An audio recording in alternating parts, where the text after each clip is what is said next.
Emmène-moi, j'ai posé ces quelques mots sur les notes du piano.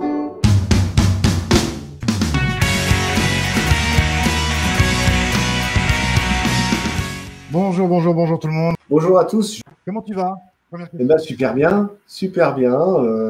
Aujourd'hui, il a fait moins beau qu'hier, mais bon, j'ai pas mal bossé. Là, je suis en train de finir l'enregistrement de toute la bande instrumentale pour l'album de GBB, donc c'est beaucoup de travail. Mais ça se passe bien, on arrive à la fin, on va bientôt enregistrer les voix, c'est cool. J'ai fait ça tout le confinement. Ouais, ça va. Les connexions, on est à La Réunion, tu sais, c'est une petite île au milieu de rien. Bon, bah, je connais. Oui, alors, voilà, t'es déjà venu, toi, à La Réunion? Ouais, je suis venu 2-3 fois à La Réunion déjà. D'accord. C'était à quelle époque? Je suis venu en 99 déjà, j'avais fait 2 concerts là-bas au Miel Vert. Oui, oui. Et après, j'étais retourné là-bas parce que j'avais ma chérie qui était réunionnaise. Elle est toujours? Et elle est restée à La Réunion, elle, ouais. Eh bien, écoute, la première surprise de la soirée. Mais avec plaisir. Aucun problème. Oh, cool, super. C'est une bonne surprise. Et l'île Maurice aussi, tu as fait? Parce que, alors voilà, je t'explique la page, on est 40% vus sur La Réunion, 40% sur Maurice. La France, alors, 10%, un peu plus ce soir, je pense, à cause ou grâce à toi. Et puis après, des pays, je ne sais même pas où c'est quand tu regardes les stats. Alors, je sais qu'on m'a beaucoup parlé de Maurice, mais malheureusement, j'y suis allé, mais vraiment très rapidement. Je n'ai pas eu le temps de vraiment profiter de Maurice. J'ai dû y aller pour faire une séance photo, certainement, avec un photographe, mais je n'ai pas pu vraiment me poser. On ne te présente plus. Alors, si les plus jeunes, ce que je disais en intro, c'est que les plus jeunes, quand j'ai regardé un petit peu, ils disent je ne connais pas. Tu fais écouter la musique, tu fais ça me dit quelque chose pour les moins de 20-25 ans. Par contre, les autres, oh là là. Dis donc. Ils connaissent, tu fais Alan Théo. Là, tu m'as dit t'es gentil avec lui. Mais pourquoi je serais méchant avec Alan? Alan, t'as une réputation de méchant? Non, je vanne un petit peu, mais ouais, voilà, mais pas plus que ça, mais pas méchamment. Et parce que t'es loin, c'est pour ça. C'est ça. En distance de sécurité préventive, là, 11 000 km, on est bien. Je peux y aller, quoi. Non, mais je tiens à dire juste que tu fais partie des artistes qui ont eu la sympathie et la gentillesse de répondre, parce que c'est pas évident, on ne se connaît pas. C'est pas une grosse page non plus, on va faire 4, 5, peut-être 6, 7 000 vues, mais on fera pas 100 000 vues. Et que tu as joué le jeu et on échange depuis un mois, quasiment un mois et demi. Et c'est super sympa et c'est vachement humble. Voilà. Je voulais le dire. Toi et Chris, pareil. Voilà, j'échange aussi avec Chris des G-Squad, pour ceux qui, je pense que ceux qui regardent. Et voilà, alors autant il y en a qui m'ont snobé, mais voilà, vous faites vraiment partie des gens qui ont été hyper cool et hyper dispo. Et voilà, je voulais juste, on fait les remerciements à la fin en principe, mais te dire merci dès le début. Oh, c'est gentil, merci. C'est normal, je rends à César ce qui appartient à César. Alors aujourd'hui, vous avez repris avec Franck et Chris, Génération Boys Band. Alors ça a repris il y a 6-7 ans. On a commencé en 2015, il y a 5 ans. Il y a 5 ans, et depuis quelques mois, vous refaites des zéniths, vous refaites des grosses salles. Ouais. Mais alors on va en parler, c'est Born in 90. Born in 90, exactement. Et la tournée reprend octobre-novembre, je crois. En novembre-décembre. D'ici là, tout le monde aura accès aux salles, on pourra venir s'éclater et on sera. Ouais, et on a besoin là d'y aller et d'aller applaudir et de se défouler pendant les concerts.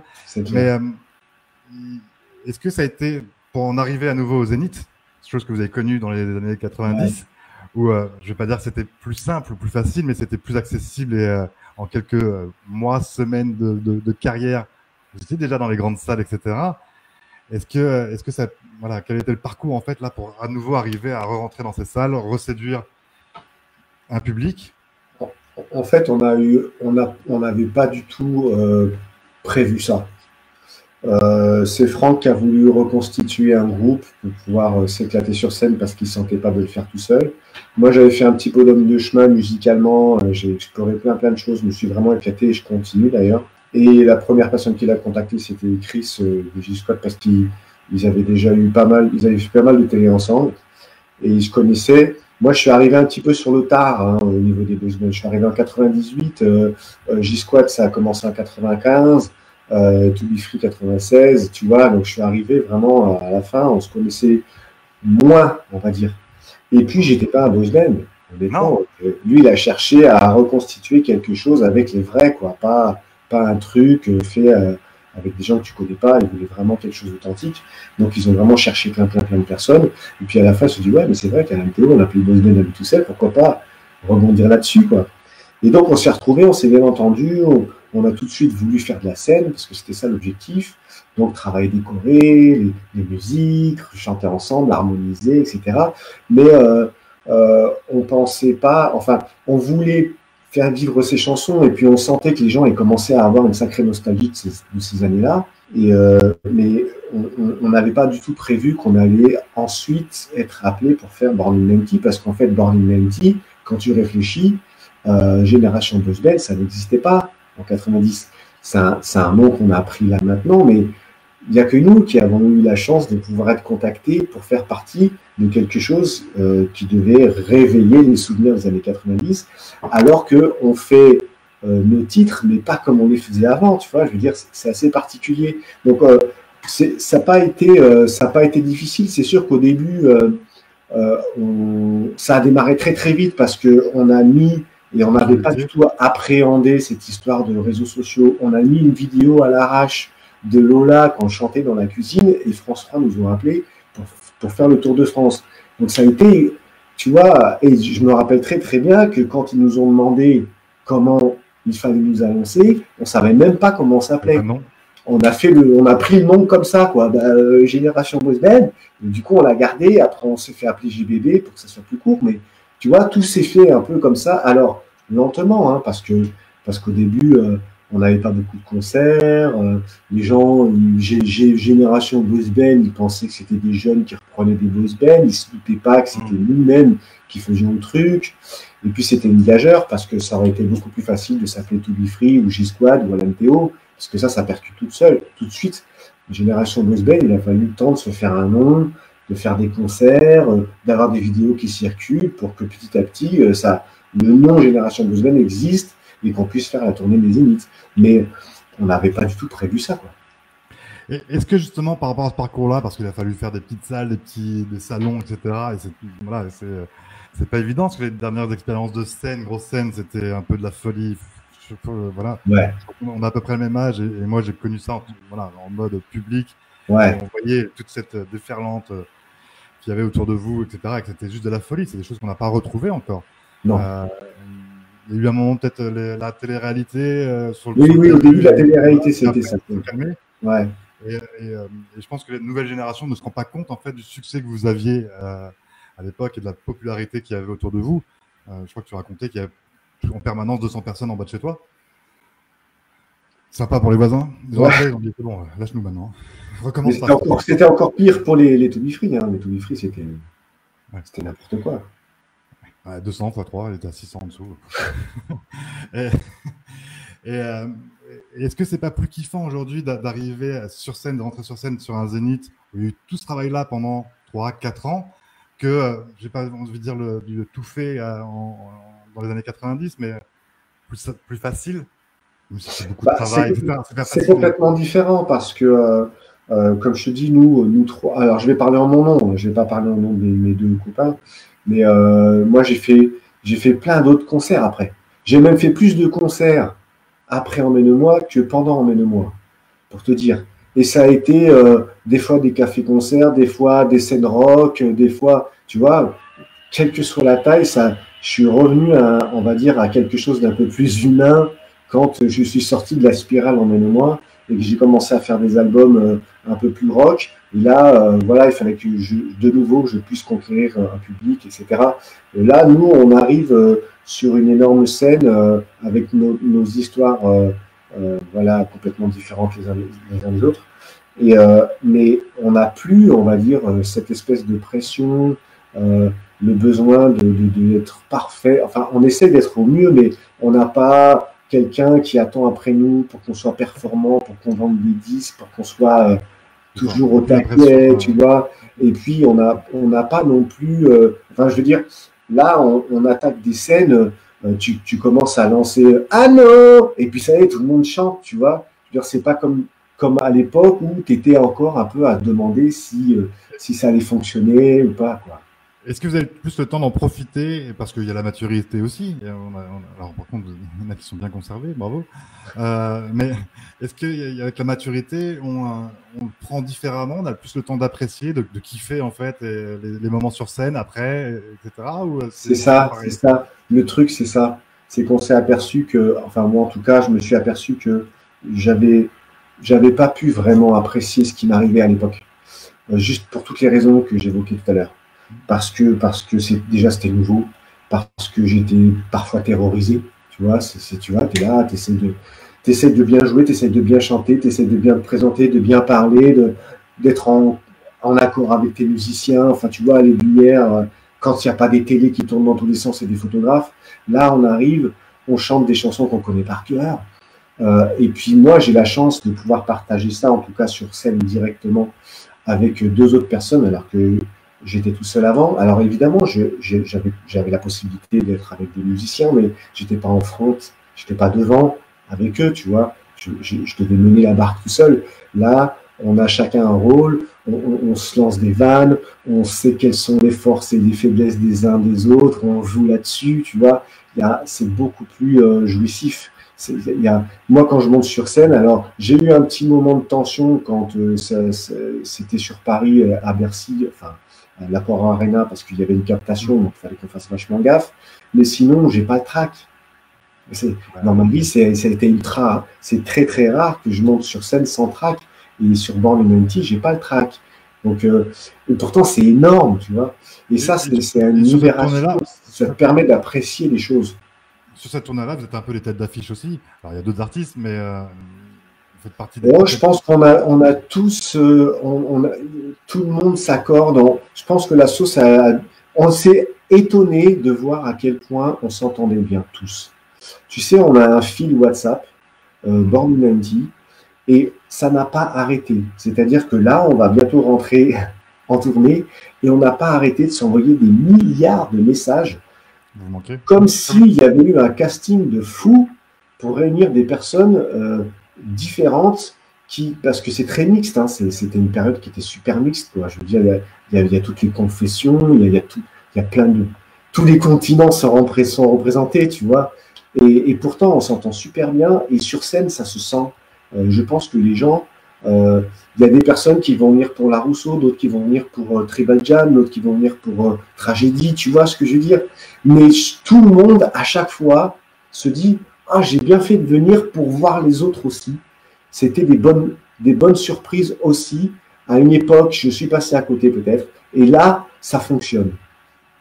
Et puis, c'est des chansons qui, à une certaine époque, on a tous écouté, que ce soit toi, La Rousseau, Tribal Jam, etc., que j'embrasse parce qu'on s'envoie des messages aussi. Il va le faire, il sera en live dans pas longtemps aussi. Mais donc là aujourd'hui c'est plus de kiff. Donc il y a cette tournée là. Chris m'a dit que vous étiez en réunion pour finir un album, messieurs. Et oui, on s'est enfin accordé pour savoir quel style d'album on allait faire. Et on est vraiment parti sur un album acoustique. Donc, heureusement, au début du confinement, j'ai embarqué tout mon matériel chez moi pour pouvoir continuer à travailler, mais je ne me doutais pas que ça allait durer plus d'un mois et demi, je t'avouerai. Mais heureusement que je l'ai fait parce que sinon, je me serais tiré une balle. Et du coup, j'ai pu avancer. On arrive à la fin des enregistrements de toutes les parties instrumentales. Et là, on va rentrer en studio pour faire les voix. Donc, on est vraiment à la fin. Ensuite, on va rentrer en mix et l'album va pouvoir sortir.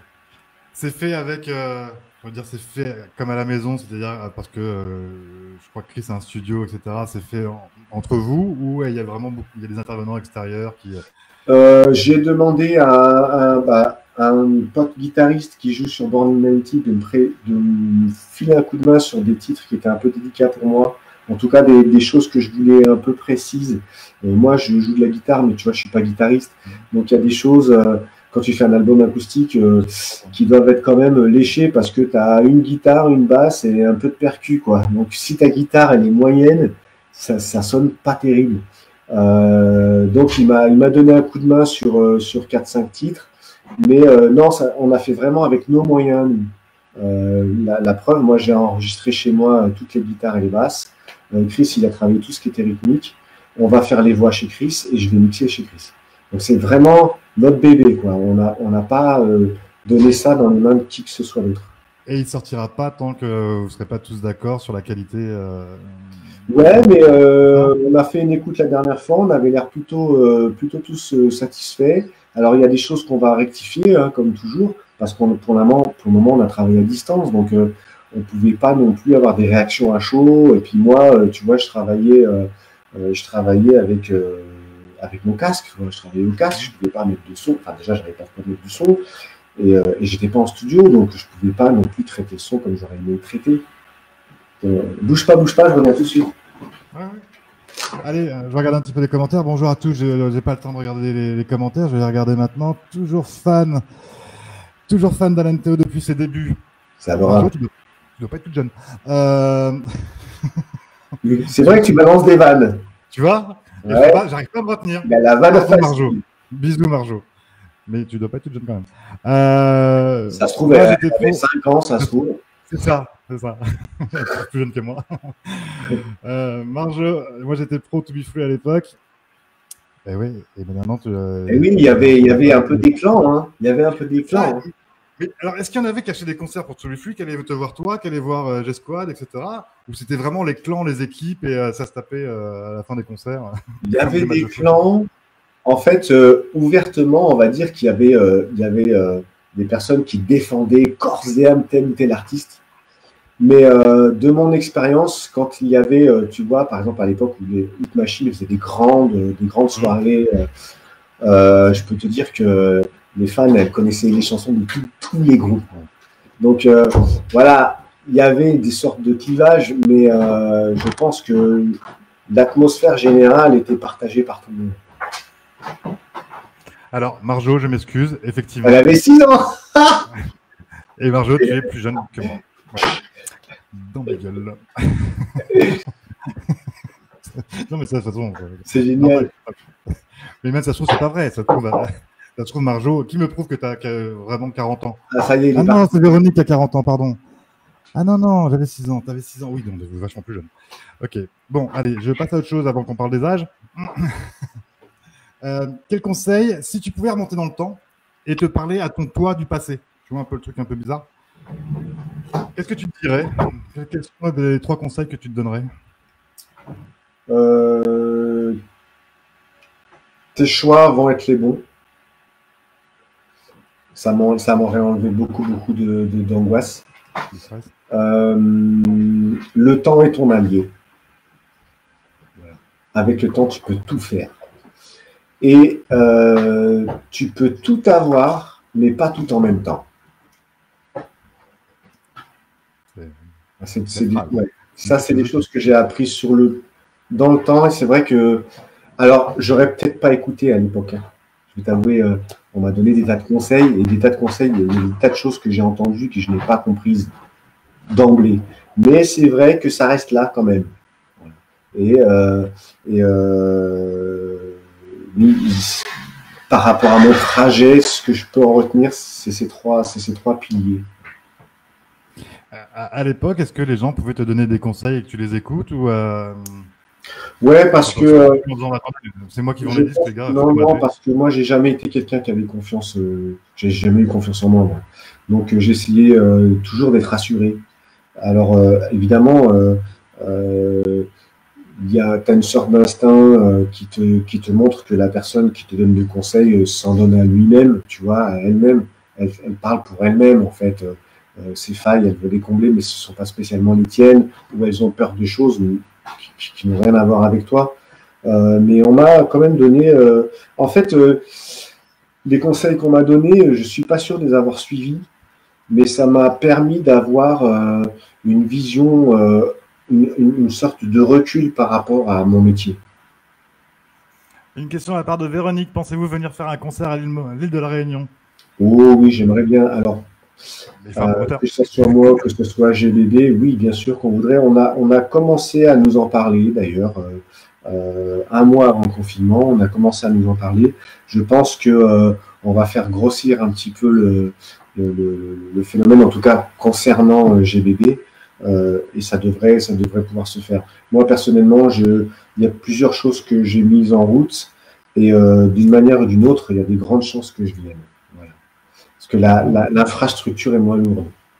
Par contre, vous ne faites pas le même coup qu'il y a 20 ans en disant finalement une carrière solo. Toi, tu étais déjà en solo, donc tu n'as pas eu ce truc-là, mais la mode des besoins, c'était bon, bah, moi, j'ai fait une carrière solo maintenant, et finalement, il n'y a pas eu de carrière du tout, pour beaucoup. Oui, après, moi, je ne sais pas comment ça a fonctionné pour les uns, pour les autres. Moi, j'ai juste pas voulu continuer à travailler avec l'équipe avec laquelle je travaillais parce que je voulais explorer d'autres horizons. Voilà, c'est pas que j'ai pété un câble ou que je me prenais pour ce que j'étais pas. Au contraire, j'avais envie toujours de goûter aux frissons de la séduction, tu vois. Mais en même temps, tu peux pas renier cette époque-là, parce que c'est quand même toi qui écrivais tes textes. Oui, complètement. Ah, non, non, je renie pas du tout, hein. J'ai fait vraiment, j'ai donné le maximum de ce que je pouvais donner à un point inimaginable. C'est-à-dire que ton style de cœur, c'est ce qu'on entend sur Emmène-moi, Lola, etc. Ou c'est plus du hard rock comme tu as pu faire il y a plein de choses qui me plaisent. En fait, ce qui m'a beaucoup perturbé dans ma vie, c'est que j'ai voulu me cantonner, j'ai voulu trouver mon genre, tu vois ce que je veux dire? J'ai voulu savoir qui j'étais. Et enfin pas malheureusement, mais j'ai exploré beaucoup de choses assez à fond, en fait, pour me rendre compte qu'en fait, j'étais fait de tout ça. Ce qui est complètement antinomique avec une carrière artistique, en tout cas en France. Parce que quand tu vois les personnes qui perdurent, elles ont tendance à être tout le temps dans le même registre, tu vois. Et je pense que c'est pour ça que on va dire, j'ai un public, par exemple, sur Reprends les armes, qui veut pas entendre parler d'Emmène-moi, quoi. Tu vois ce que je veux dire? Et Emmène-moi, pour eux, c'est trop violent. Tu vois ce que je veux dire? Mais j'aime autant chanter des choses romantiques et douces, avec beaucoup d'émotions, que des choses rageuses et violentes, parce que ça fait partie de moi. Et ça dépend du moment de la journée, ça dépend même de la saison, j'ai envie de te dire, ça dépend de comment je me sens, voilà, de l'humeur. Et je ne suis pas arrivé à m'empêcher, je ne suis pas arrivé à me restreindre dans une énergie. Je ne suis pas parvenu. Du coup, non, je ne renie absolument pas Emmène-moi parce que j'étais dans une époque où j'avais absolument besoin d'amour, j'avais absolument besoin qu'on m'aime, j'avais absolument besoin d'explorer, de sentir que je pouvais exister dans quelque chose de joyeux, de doux, de romantique, parce que j'étais pas spécialement joyeux à cette époque-là, mais le fait de chanter des choses joyeuses et d'apporter de la joie aux gens, il t'en renvoie, du coup, tu es nourri par cette énergie-là, quoi. Donc, je ne renie pas du tout ça. C'est vraiment ce qui m'a permis ce qui m'a contraint, en fait, à explorer qui je suis. Parce que si j'avais pas eu ce succès-là, j'aurais couru après toute ma vie. J'aurais voulu séduire toute ma vie. Tu vois ce que je veux dire? Et du coup, je pense que je serais passé à côté de beaucoup, beaucoup de choses très profondes en moi. Alors, il y a une question de Véro. As-tu hâte de remonter sur scène, que ce soit seul ou avec GBB? Ah ouais, j'ai super hâte. J'ai super hâte. J'ai fait beaucoup. Alors, j'avais commencé les lives avant le confinement. Et dès que le confinement a commencé, j'ai commencé à faire des petits concerts comme ça. Et du coup, bah, tu vois, je n'avais pas tourné en rond avec 12 titres. Donc, je me suis mis à réexplorer des chansons que je n'avais pas chantées depuis je ne sais pas combien de temps, d'albums que j'avais sortis au Canada, un autre album que j'avais sorti dans les labels indépendants, même Reprends les armes, qui a fait beaucoup de bruit à une époque. Et en mélangeant tout ça, je me suis rendu compte que j'avais un besoin énorme de retourner sur scène, quoi. Mais pas spécialement vraiment retourner sur scène, même à faire du rock. Putain, j'en ai vraiment trop besoin, quoi. Ça fait trop longtemps que je ne l'ai pas fait. C'est une façon de te défouler? Ouais, c'est une façon de me replonger dans des choses fortes, des énergies, des instantanés qui m'ont marqué très fort et qui m'ont fait écrire quelque chose de très profond et de les revivre. Je sais pas, je me sens vivant, quoi, animé par quelque chose. Si tu devais réenregistrer l'un de tes singles, lequel choisirais-tu? Demande Laura. Oh là là. Oh là là, qu'est-ce que je... Ça, c'est une bonne question. Je répondrai peut-être un tout petit peu plus tard dans notre entrevue parce qu'il faut que j'ai eu le temps de réfléchir. Alors, il y a Coralie qui dit Nous attendons l'album acoustique avec certaines reprises. Ça serait une tuerie, sérieux, pour les oreilles. C'est cool. C'est cool. Là, Mais... il y a 2-3 jours, avant-hier, je crois, en Ouais. acoustique. Guitare, parce que forcément, en confinement comme ça, tu vas pas non plus sortir le philharmonique. C'est sûr. Et en fin de compte, les versions acoustiques qu'on redécouvre qui sont exceptionnelles. Oui, alors moi j'ai eu vraiment une grosse révélation quand on a commencé à réfléchir au titre qu'on allait faire avec GBD. Et j'ai même eu des révélations sur mes propres titres, en fait. Parce que on a eu l'habitude de les chanter, et je parle pas que des titres de To Be Free ou de G-Squad, hein, parce qu'on chante aussi des titres de Worlds Apart ou de Take That, ou, tu vois. Et quand tu les reprends juste dans leur plus simple élément, c'est-à-dire mélodie et une petite guitare, tu t'aperçois de la puissance de ces chansons, des mélodies fortes, des choses, tu comprends pourquoi tu les entends, puis elles te restent en tête et tu les chantonnes quand tu te balades, parce que c'est tellement, je sais pas, ça te transporte vraiment dans quelque chose de fort, quand tu sens que c'est riche. Contrairement à l'image qu'on leur a plaquée à une certaine époque, parce qu'elles étaient défendues par un concept qui faisait un peu léger, tu vois. Mais c'était très bien. Mais c'était la tendance. Franchement, il y a des chansons, tu les reprends guitare-voix, elles sont vraiment superbes, quoi. Et même sur mes titres, et pourtant je les ai écrits à la guitare, hein, mais même sur mes titres, quand je les reprends, ça me fait vraiment du bien parce que je les chante pas non plus comme j'ai chanté avant. Et pour rebondir un peu sur la question qu'on m'a posée tout à l'heure, quel titre j'aimerais réenregistrer, je pense que ça serait un titre de mon deuxième album, l'album Soupir, parce que j'étais entre deux eaux à cette époque-là. Alors je sais pas quel titre particulièrement, mais ça serait un titre de l'album Soupir parce que j'étais déjà un peu dans la rage, parce que c'est un album que j'ai fait tout seul, parce qu'on me fermait les portes et j'étais en procès pour me libérer de mon contrat, donc j'étais vraiment dans une rage énorme, mais je voulais rester connecté à quelque chose de positif, donc j'ai vraiment écrit sur des choses très idéales, sur la religion, etc. Mais je pense que c'était plus un pansement. En fait, j'ai pas été vraiment moi dans ma voix à cette époque-là. C'est pour ça qu'après je suis allé dans le rock, parce que j'ai laissé sortir ce truc-là. Donc l'album Soupir, il y a des titres que j'aimerais bien rechanter dans leur vraiment dans leur jus profonde, une voix douce, pas forcée, libérée, ouverte, joyeuse. Il y a plein de commentaires, c'est plein d'amour dans les commentaires. Alors c'est ta communauté, c'est gentil, etc. Mais voilà, je pense que une des plus belles récompenses quand tu es un artiste, et tu m'as donné les larmes aux yeux mercredi, je ne saurais plus dire sur laquelle et quelle émotion. Oh, ça fait plaisir. Moi, j'ai souvent eu énormément d'émotions pendant ce confinement. Quand je reprenais des chansons, des fois, c'était super difficile d'enchaîner parce que ça monte. C'est waouh.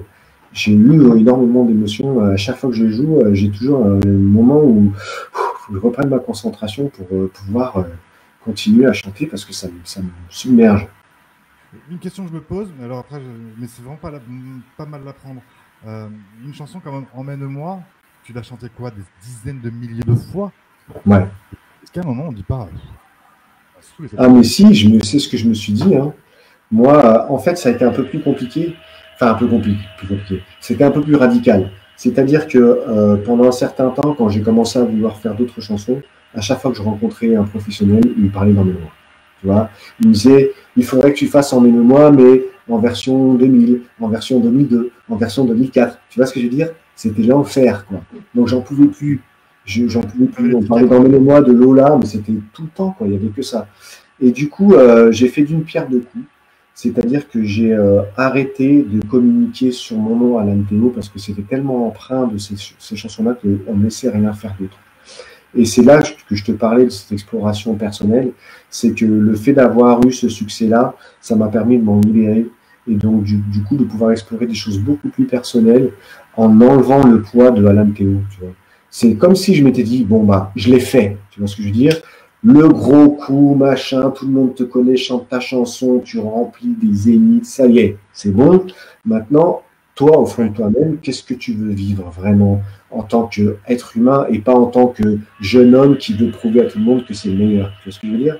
Ou prouver à sa famille, ou se prouver à lui-même qu'il va réussir dans la vie et qu'il a un rêve et il va y arriver. Tu vois ce que je veux dire? Cette espèce de volonté qui fait que évidemment, tu défonces tout, quoi. Je veux dire, je comptais pas mes heures de sommeil, je mangeais pas, c'était non-stop. Mais est-ce que c'est vraiment toi? Est-ce que c'est vraiment ta personnalité? Est-ce que ce qu'on te renvoie, c'est vraiment ce dont tu as besoin? J'en suis pas sûr. Avant le succès, dans les années 90, t'as galéré un peu ou Oh, bah, moi, j'ai galéré. Je me rends pas trop compte de ce que c'est que galérer oui, alors c'est plus après Emmène-moi, ça a été super difficile. en fait. Parce que j'avais deux choses. J'avais une chose, c'est que tout le monde me reconnaissait. Tu vois, je veux dire, tu es ultra connu, tout le monde connaît tes chansons. Mais j'étais interdit. Je ne pouvais rien sortir comme album. Je ne pouvais pas interpréter mes chansons parce que j'étais lié par un contrat qui m'empêchait de le faire. Et ça a été super. C'est-à-dire qu'après le succès, tu ne pouvais pas faire de prestations privées pour gagner. Bah, en fait, on m'a demandé de faire un album après Emmène-moi. Et je devais faire des adaptations de succès latino. Parce que j'étais parti vraiment dans un côté latin, ce que j'adorais. Hein. Sauf que, bah, où était la composition, où est la prise de risque, où était ma partie perso, c'était terminé. C'est-à-dire qu'on avait démarré dans un truc complètement dingue, on me laissait faire tout ce que je voulais. Bah, maintenant que ça marche, je vais faire ça, quoi. Et stratégiquement, c'est juste, parce que quand tu vois ceux qui durent dans le temps, c'est exactement ce qu'ils font. C'est-à-dire qu'ils continuent à faire ce qu'ils ont fait au début, pratiquement, quoi. Il y a rarement eu des gros virages, tu vois. C'est très, très, très rare. Mais moi, je ne pouvais pas continuer. Je ne pouvais pas, on va dire, considérer que la musique était devenue un métier, point. Et c'est ce qui m'a fait arrêter, ce truc. Et par rapport au contrat, légalement, tu as été bloqué combien de temps en fait avant de pouvoir J'ai été bloqué 1 an et demi. 1 an et demi, j'ai été bloqué. Alors ça paraît pas long, hein. Oui, mais c'est comme si tu voulais aller travailler pendant 1 an et demi, tu étais en confinement. C'est pareil. Et tu peux pas faire du télétravail, c'est ce que je veux dire. Ça n'existe pas. Tu pouvais pas faire non plus d'autres chansons, d'autres compositions. Je ne pouvais pas me tourner vers une maison de disques ou des réalisateurs parce qu'ils allaient se faire attaquer parce que j'étais sous contrat. J'avais une exclusivité. Voilà. J'appartenais à une production, en fait. Et ça a été vraiment un chemin énorme de lutte pour retrouver ma liberté, qui m'a nourri après. C'est pour ça qu'après, il y avait la rage. C'est pour ça que la rage est arrivée. Tu vois ce que je veux dire? Parce qu'on t'enchaîne, bah regarde, on te confine, et puis dès qu'on dit que c'est terminé, c'est l'explosion. Tu ne peux pas t'empêcher, c'est pas possible. T'imagines pendant 1 an et demi ce que ça devient, ce que tu deviens, quoi. Tu deviens un chien enragé, quoi. C'est pas possible autrement. Frustration, tu peux pas faire ton métier. Tu peux pas faire ton métier, tu peux pas. Et puis c'est ça, c'est-à-dire que les gens, ouais, tu chantes plus. Mais si, j'aimerais bien chanter. J'aimerais bien continuer. C'est-à-dire que tu arrives à. Et puis rends-toi compte du paradoxe, c'est que tu arrives à atteindre ton but, ton rêve, la chose que personne ne pouvait croire à ta place, il n'y a que toi qui pouvais y croire pour y arriver au bout. On me disait, ouais, ok, il se prend pour je ne sais qui, il croit qu'il va y arriver, tu vois. Et tu y arrives, putain. Tu y arrives, tu vends des albums, tu fais des concerts, tu passes à la télé, c'est extraordinaire. Tu peux faire un deuxième album, et non, ça s'arrête comme ça. On te dit non, terminé. Tu me dois 1 million, parce qu'à l'époque, on me réclamait 1 million d'euros, pour te dire. T'as même pas 30 ans, tu es en procès, on te demande 1 million d'euros, t'imagines? Et tu peux pas chanter, tu peux pas faire le métier pour lequel tu t'es battu encore bec et ongle. C'est ça. Bon, et après, il aurait peut-être proposé un paiement en 3 fois sans frais. Oui, bien sûr. 1 million, monsieur, s'il vous plaît, ça va. Oh. Parce que toi, les millions, tu les as gagnés en francs, mais en euros, c'est autre chose encore. Non, mais bon, finalement, j'ai été libéré de mon contrat, et puis j'ai pu explorer d'autres choses, mais ça a été tu parlais de galère, mes grosses galères, ça a été après, quoi. Parce que tant que tu es animé d'un rêve, tu ne vois pas la galère. Tu vois ce que je veux dire? Demain, ça va aller mieux, de toute façon, parce que je vais y arriver. Donc, si je bouffe des pâtes pendant 2 mois, qu'est-ce que je m'en fous? Parce que je vais y arriver. Sauf qu'à partir du moment où tu es censé pouvoir tout faire parce que tu es libre, c'est là que tu es plus prisonnier, tu peux même plus faire ton métier. Ça a été super difficile. Est-ce que tu as une guitare à côté de toi? Ouais. Je t'ai accordé tout à l'heure. Parce que tu es. Ouais. Il y en a plein qui disent de chante. Si on s'en va. Arrête de parler, on en a marre. Qu'est-ce qu'on se ferait bien? Oh, bah, je ne sais pas. Qu'est-ce que tu as envie de chanter? Voilà. Je peux vous faire un petit coup de Lola. Allez.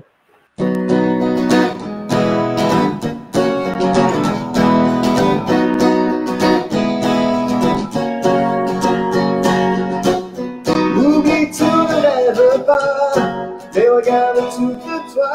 Les gens ne vivent pas comme ça. Lola, ne peux pas vraiment parler de ton sens, ne pas plus partager avec toi, puisque l'amour est de vacances. Comment ne pas perdre mes repères, alors que soir et matin devant moi, j'ai une passante légère.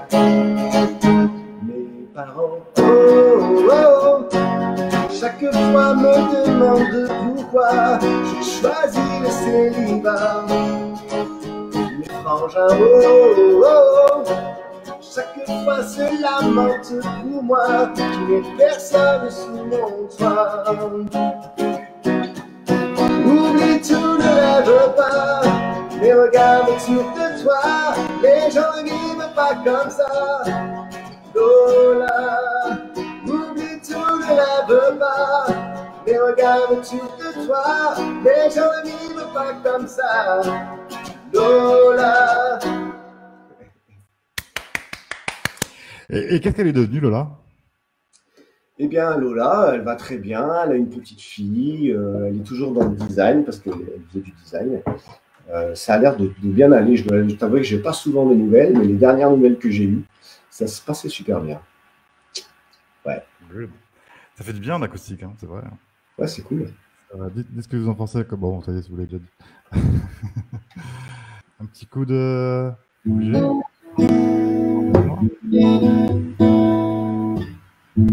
I know you wanna give it up.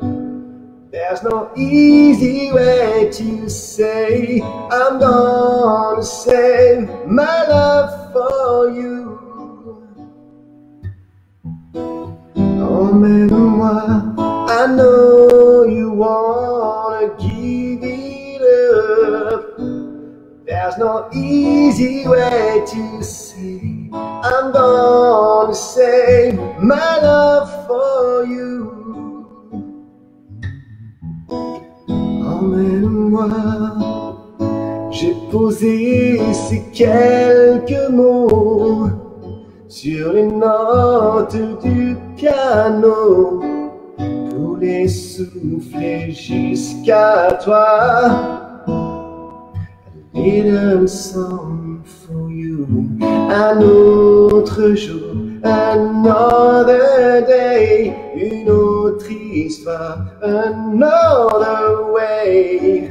N'importe où, quand tu t'en vas, si ma voix peut quitter tes pas, emmène-moi. I know you wanna give it up. There's no easy way to say I'm gonna save my love for you. Emmène-moi.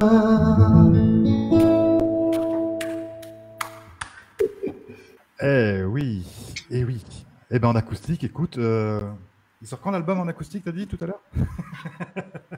Et ben en fait, on m'a lancé l'idée la dernière fois, d'ailleurs, que j'ai fait pas mal de titres de l'album Emmène-moi en acoustique. On m'a lancé là-dessus et je suis en train de réfléchir à savoir si je vais pas faire, peut-être pas tout l'album, mais en tout cas, voilà, mes coups de cœur de l'album en acoustique. C'est très très possible. Mais avant ça, oui, j'ai plein d'autres choses qui m'attendent comme travail. Oui, chaque chose en son temps. On va pas sortir non plus des albums avec GBB tout seul, avec la tournée. Ça va se faire, mais pas tout en même temps. Non, il faut en garder pour plusieurs mois. Après, on s'ennuie. Dernier titre que tu as écouté? Pas forcément, tiens. C'est un titre du groupe Captives qui s'appelle Sign. C'est du metalcore.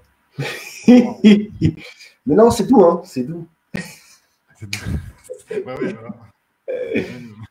Du groupe Captives, ils ont fait un petit LP vraiment, vraiment super sympa. J'espère qu'ils vont sortir un album, mais c'est en train de prendre du temps, donc j'attends.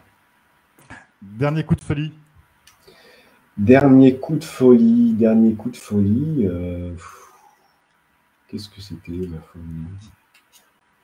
Je sais pas, je crois que c'était samedi dernier, je crois. Je me suis enfilé un paquet de pain de mie complet entier à la confiture. Mais entier, hein. Tout entier. Il y a eu un retravail physique pour refaire les tournées, etc. Ou tu es resté comme ça pendant 20 ans? En fait, j'avais commencé à... Je me suis toujours plus ou moins maintenu hein, physiquement. Et puis j'ai fait beaucoup, beaucoup de choses, même physiques, on va dire, au niveau spectacle. Et puis j'ai eu une période de ma vie où ouais, j'ai eu des nouvelles qui étaient assez difficiles à gérer. Et je me suis pas mal réfugié dans la nourriture. Donc j'ai pris 15 kilos, quoi. Mais et au début de GBB, j'avais ces 15 kilos sur le dos quand même. Et après, avec Chris, on s'est dit que bon, bah là, il allait falloir quand même se calmer et se remettre un petit peu à être en forme. Et voilà, ça m'a pris bien 3 ans avant de pouvoir retrouver un physique correct. Mais je ne l'ai pas fait spécialement pour Born in 90. De toute façon, ça aurait été trop tard. Je veux dire, je ne peux pas perdre 15 kilos en 3 mois, c'est pas possible. Donc, heureusement, j'avais commencé ce truc-là. Le vrai travail, le vrai travail, c'est justement d'arrêter d'être en mode je fais des régimes pour être au taquet, faire des séances photos et des clips, etc. Puis après, bon, j'y vais cool, quoi. Ça a été de trouver un régime alimentaire qui me permette de toute l'année d'être bien et d'avoir voilà, d'aimer manger. Et ça m'a pris des années. Et c'est que manger ou il y a quand même des exercices? Les abdos, Bien ils sont sûr. pas naturels. Non, mais j'en ai toujours fait. Respecte les gens qui ne les ont pas, merde. Non, mais j'ai toujours fait du sport. Depuis que j'ai 19, 20 balais, j'ai jamais arrêté. J'ai dû arrêter dans ma vie, aller un mois, et encore, c'est parce que je m'étais pété la cheville. Mais sinon, j'ai toujours fait du sport. Le côté un peu, on va dire, sec, c'est plus lié à la nourriture qu'au sport en réalité. Après, oui, prendre du volume musculaire, d'accord, c'est super, mais ça se voit pas si tu fais pas gaffe à ce que tu manges, ou en tout cas si tu n'as pas une hygiène alimentaire qui convient avec ce que tu veux devenir. Voilà. Et ça a été, voilà, le vrai changement, en fait, ça a été là, parce que je n'ai pas spécialement changé ma façon de faire mon sport, par contre, j'ai changé ma façon de manger. J'ai surtout appris à gérer ma gourmandise. Je n'ai pas transformé, je suis toujours autant gourmand, mais voilà, j'en parle souvent hein, dans mes lives. Par exemple, le soir, je ne mange rien de salé, je mange que du sucré. Ouais, c'est un dessert entier. Regardez. Voilà. Mais évidemment, je ne bouffe pas un paquet de gaufres le soir. Je mange bien, mais j'ai appris avec le temps que je ne pouvais pas enlever le sucre. C'était le plus important pour moi, c'est le goût sucré. Et voilà. Maintenant, après, ça a été, avec le fur et à mesure des années, arrêter de me goinfrer. Et, en tout cas, pas de me goinfrer parce que j'ai quand même une tendance à vraiment aimer beaucoup manger, quoi. Et ça a été de pouvoir me réguler comme ça et de m'apercevoir que je n'avais pas besoin de me jeter sur les sucreries parce que j'en avais tous les jours. C'est Chris qui a fait une grosse transformation physique avec un coach. Ouais. Et ben pour le coup, ça. Ouais, mais on est pratiquement parti du même point et lui, il a suivi un autre chemin. Il avait besoin vraiment d'être entouré, tu vois, d'avoir des challenges pour pouvoir le faire. Et puis, je pense aussi il n'avait pas, c'était plus récent pour lui de faire attention à sa diète, tu vois, il a eu moins besoin de faire ça que moi, par exemple. Moi, j'avais anticipé déjà, donc il a eu une très bonne stratégie que de se faire accompagner par quelqu'un, puis il l'a transformé ça en des épisodes pour montrer son parcours. Oui, sur sa chaîne YouTube, qu'est-ce qui a l'air 515. Exactement. Voir, il en parle super bien. Une sorte de vidéo super bien montée, réalisée et produite, où il parle de sa transformation, de sa vie. Voilà. allez voir. Et juste aussi, c'est peut-être une des meilleures chansons d'hommage au personnel soignant qui est sur sa chaîne YouTube Oui, aussi. c'est vrai, c'est Et, vrai. qui est juste magnifique. Allez voir. Voilà, elle mérite d'être vue, revue et likée dans tous les sens. Donc Chris Keller 515. Dernier voyage. Malheureusement, dernier voyage, je devais partir à Venise et on est rentré en confinement. Oui, alors apparemment, mais c'est bien parce qu'apparemment, Venise, maintenant tu vois le fond de l'eau, tu vois les poissons, etc. Chose qu'il n'y avait plus à un moment donné. Ça lui a fait du bien. Ça lui a fait du bien. Et donc, sinon, si, Tunisie. Tunisie. Je suis parti en Tunisie l'été d'avant. Fin de l'été d'avant. C'était génial. Tu as fait beaucoup de voyages pour bosser, les tournées, pour promouvoir les albums, les musiques et tout en tant qu'artiste. Quel est le pays que vraiment que tu dis, oh là, je poserais bien mes valises? Vraiment, la première fois où j'ai eu cette sensation, justement, c'était à Venise. D'accord. Ouais, Voilà, c'est pas loin. non, c'est C'est pas vrai. des destinations à l'autre bout du monde. Je sais pas pourquoi. Je pense que. Alors, après, j'ai fait un rapprochement parce que j'ai vécu toute ma petite enfance à Versailles. J'étais vraiment très, très connecté avec le château de Versailles. J'habitais dans les anciennes écuries du château d'ailleurs. Et du coup, je pense que j'ai été pas mal emprunt de cette espèce de culture de la pierre historique, tu vois, de cette certaine forme de grandeur, des choses artistiques gravées dans la pierre. Et quand je me suis retrouvé à Venise, il y a un peu cette ambiance-là d'histoire. Alors, pas du tout la même histoire, hein, mais c'est des choses qui sont marquées dans l'architecture, tu vois, dans la pierre. C'est vraiment incroyable. Et je pense qu'il y a un rapport comme ça aussi. Tu sens qu'il y a vraiment une sorte de quelque chose d'idéal. On atteint un idéal, tu vois, quelque chose qui, je te dis, mais ça n'existe pas sur Terre. Mais si, ça a été fait. Il y a ce parallèle-là. C'est pour ça que je pense que je me suis senti chez moi et je me suis dit, je poserais bien mes bagages ici. Dernier coup de gueule? Dernier coup de gueule, je pense que ça a été quand, un petit peu comme tout le monde, hein, quand on s'est aperçu que il n'y avait pas de masque et qu'on était confiné et qu'on n'avait pas à mettre de masque juste parce qu'il n'y avait pas de masque, en fait, et qu'on nous a abreuvé de conneries et de non-sens. Et c'est vrai que c'est rare, vraiment super rare quand j'ai une sorte d'élan civique, on va dire. Mais je me suis rendu compte combien le système politique était quelque chose de totalement euh, inadapté à la fonction que ça devrait avoir. C'est-à-dire que je me suis aperçu que les personnes qui nous gouvernaient, elles arrivaient à ce stade-là parce qu'elles ne pensaient qu'à elles, parce que c'était celles qui arrivaient à passer au-dessus des autres. Donc c'était très compliqué ensuite de leur demander de faire des choses pour les autres et de penser aux autres avant eux, parce que tout leur parcours et le fait qu'ils y sont arrivés, c'était parce qu'ils sont au-dessus des autres. Voilà. Et là, ça a fait tilt dans ma tête. J'ai fait là, il y a un gros problème. Oui, mais en même temps, il pouvait pas. Est-ce qu'on aurait été à leur place? Est-ce qu'on aurait prévu? Est-ce qu'on aurait investi dans autant de masques avant qu'il se passe quoi que ce soit? Je sais pas, On aurait dit, mais mais pourquoi ils dépensent l'argent comme ça? C'est compliqué aussi leur situation. Je ne défends pas, hein. Moi, j'ai vécu 15 ans à Maurice, je suis retourné à La Réunion. Enfin, je suis à La Réunion depuis 6 mois. on Sur a, la France, j'ai on vécu a, 15 ans. on a, je ne sais pas combien de ministres, des ministères dans tous les sens, qui ont trait chacun à un registre particulier, qui sont abreuvés de millions d'euros. Je suis désolé, c'est pas possible. Dire, le ministère de la Santé, quoi? C'est quoi son objectif premier? C'est notre santé. Donc je veux bien, oh, on ne sait pas, mais si, ils sont là pour ça. Je veux dire, ils ne gagnent pas des dizaines, des centaines de milliers d'euros à bouffer des budgets colossaux pour ne pas savoir. Parce qu'à ce moment-là, mettez des gens qui savent. Tu vois ce que je veux dire? Il y en a des gens qui savent. Ouais.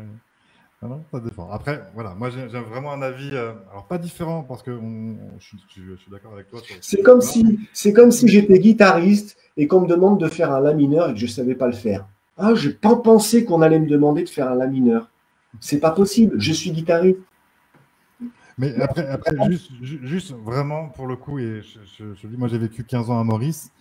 là, ça fait 6 mois que je suis rentré en France, en Réunion, donc c'est plutôt le confort de la France, mais le coup d'être en confinement, de pouvoir avoir du chômage partiel, des aides, des allocations, etc., la France, pour ça, a fait le nécessaire.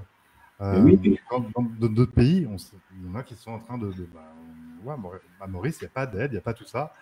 Et c'est beaucoup, beaucoup plus compliqué. Et par rapport à ça, la France est un juste beau pays.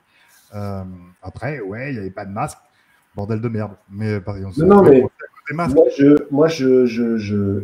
l'un n'empêche pas l'autre. Je veux dire, c'est comme si moi, je marchais sur la tête des gens et puis un jour, je vais aider une vieille dame à traverser la route et puis je suis un mec bien.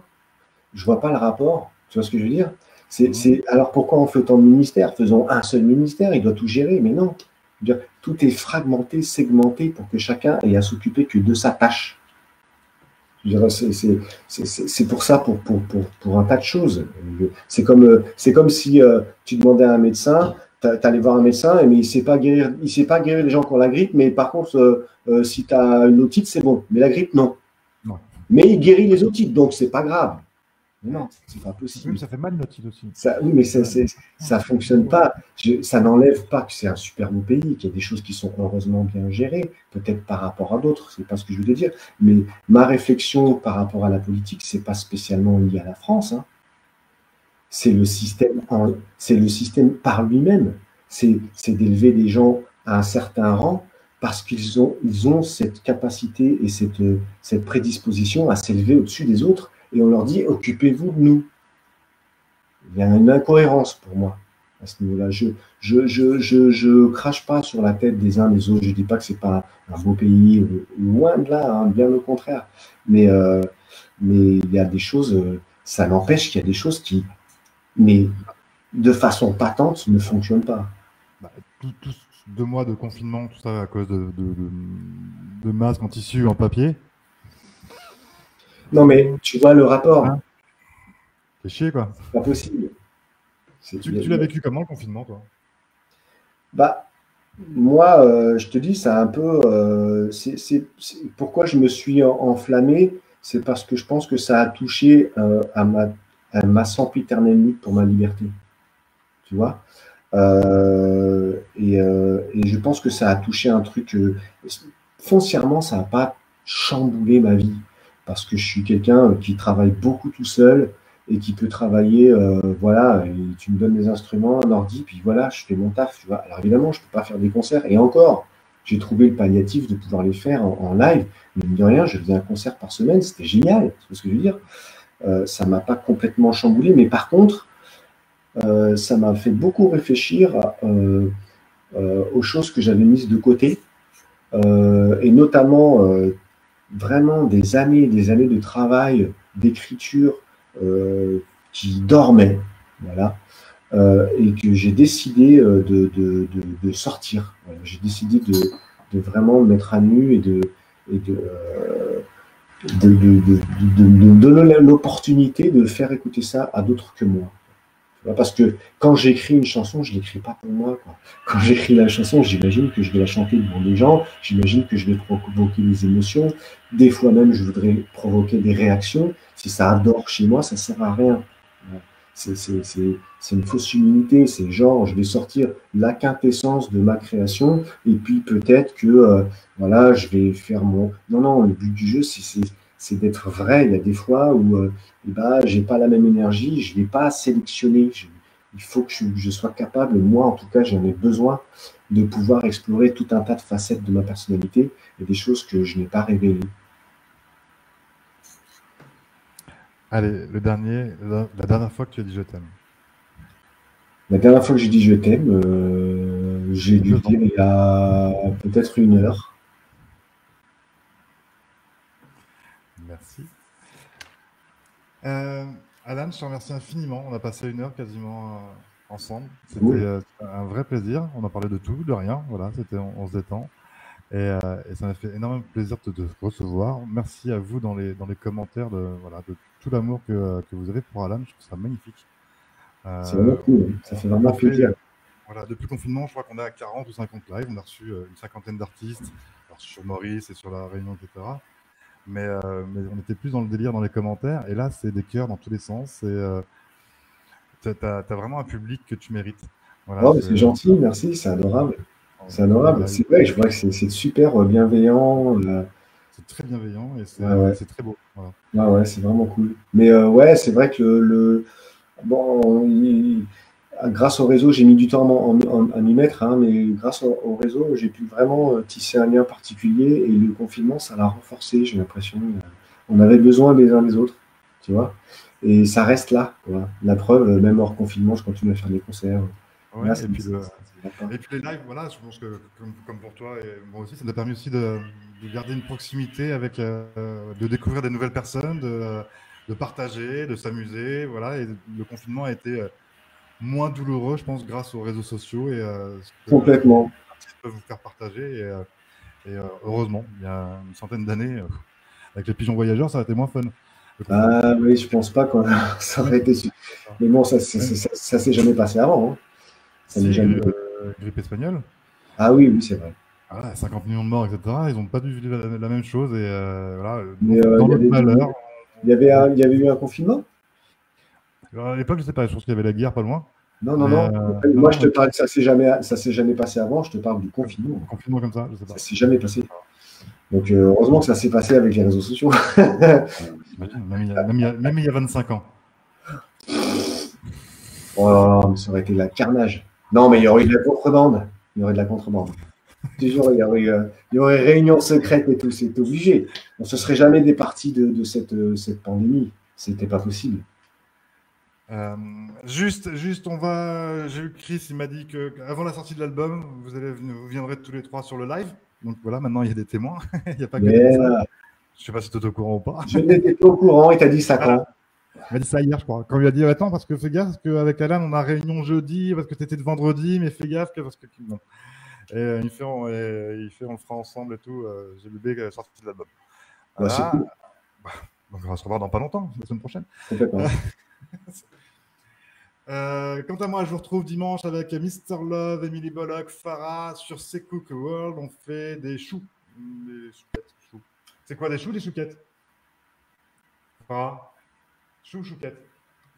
Chou, chouquette sur C'est Cook.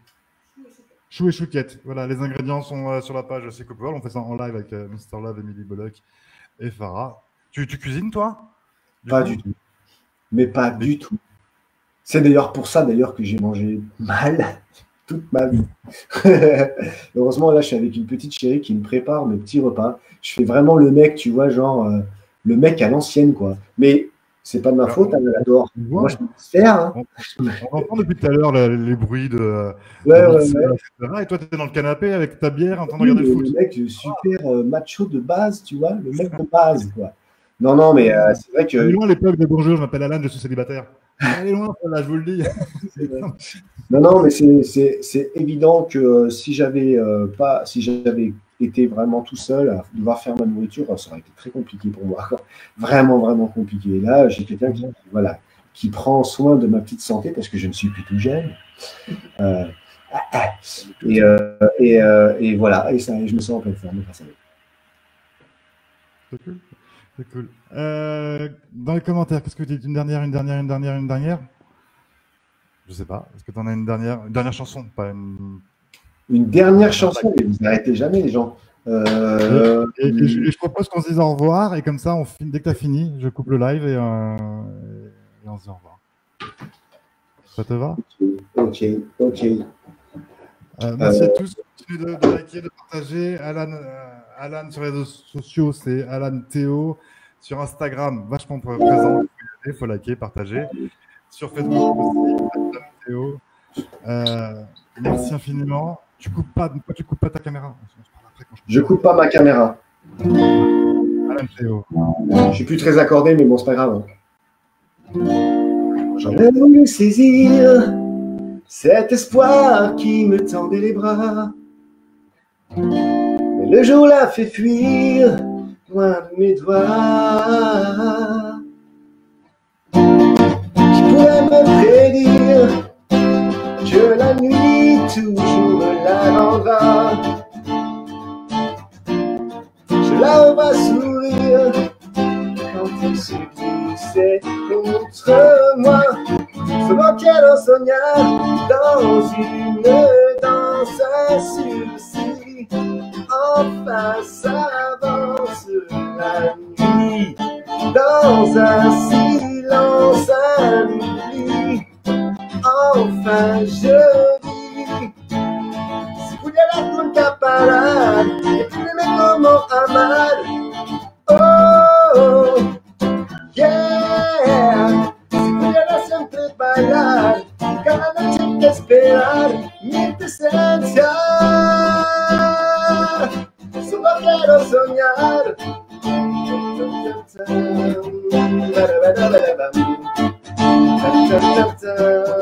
Solo quiero soñar.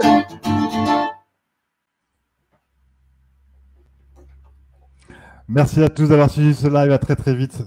À très bientôt. Bisous à tout le monde. Prenez soin de vous. Et tout le monde qui m'ont écrit là, qui nous ont écrit tous vos cœurs, tout ça, tout votre amour. Merci, merci du fond du cœur. À très très bientôt. Ciao.